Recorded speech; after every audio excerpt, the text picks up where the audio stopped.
En termes molt generals, podem dir que la filosofia és aquella disciplina reflexiva i crítica que ens condueix a preguntar-nos pels fonaments i qüestionar de forma radical qualsevol aspecte de la realitat, entesa de la forma més àmplia possible. Depenent del que qüestionem, de cap a on dirigim les nostres preguntes, parlarem de diferents orientacions en la reflexió. Això és el que anomenem branques o subdisciplines de la filosofia. Cadascuna d'aquestes intenta reflexionar sobre un àmbit o un aspecte específic d'investigació filosòfica. Al llarg del temps, els filòsofs han aprofundit més en uns camps que en d'altres. En base a això, farem una primera classificació de les branques de la filosofia amb més recorregut històric. La metafísica és, sens dubte, la subdisciplina més important de la filosofia.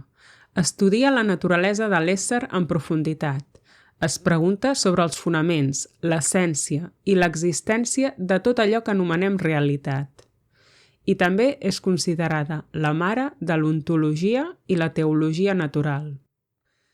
La teoria del coneixement, també a vegades coneguda com epistemologia o gnoseologia, investiga les possibilitats, els tipus, la naturalesa i els límits del coneixement. La lògica analitza les formes correctes de raonament, examina les estructures argumentatives, la validesa i la consistència dels raonaments. L'ètica, o filosofia moral, reflexiona sobre els fonaments i la validesa dels principis morals de l'acció humana. Bona part de la seva investigació consisteix en determinar què és bo o dolent, correcte o incorrecte, just o injust, etc. La filosofia política estudia l'organització de la societat, les formes de govern i els seus fonaments. També aprofundeix en les relacions que hi ha entre la justícia, la llibertat, la igualtat, etc. L'estètica és la branca de la filosofia que està més directament connectada amb l'art. Es dedica a l'estudi del gust, de la bellesa i la naturalesa de l'experiència, el sentiment, l'actitud i la valoració estètica. L'antropologia filosòfica s'ocupa de l'ésser humà, la seva especificitat, la seva relació amb el món i amb els altres. Val a dir que tot i les qüestions sobre les quals reflexiona aquesta branca es van plantejar ja des de l'antiguitat, la subdisciplina com a tal no neix fins al segle XIX i per aquesta raó no apareix en algunes classificacions generals. A banda d'aquestes grans branques, n'hi ha algunes de més recents amb orígens molt diversos i un paper significatiu dins del panorama filosòfic actual. Per exemple, la filosofia de la ciència, del dret o de la història són branques que neixen a partir de la importància que han experimentat les disciplines que conformen els seus nuclis de reflexió, la ciència, el dret i la història, respectivament.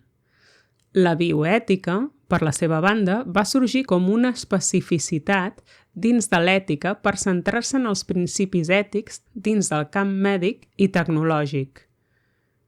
De la intersecció entre la metafísica, l'epistemologia i la filosofia de la ciència va sorgir la filosofia de la ment, que analitza la consciència, els processos cognitius i es pregunta per la naturalesa dels fenòmens mentals.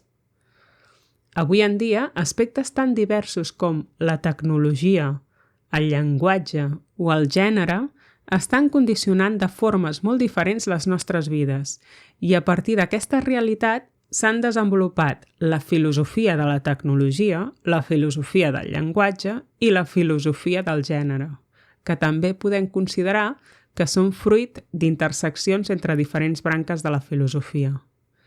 De fet, podem dir que en el moment en què una realitat, una disciplina o un aspecte del desenvolupament humà adquireix importància, emergeix una nova subdisciplina filosòfica que s'encarrega d'explorar en profunditat aquest fenomen. En aquest sentit, podem dir que la filosofia potencialment pot ramificar-se en tantes àrees com a aspectes existents en la realitat humana. I amb això hem acabat l'esquema de les branques de la filosofia.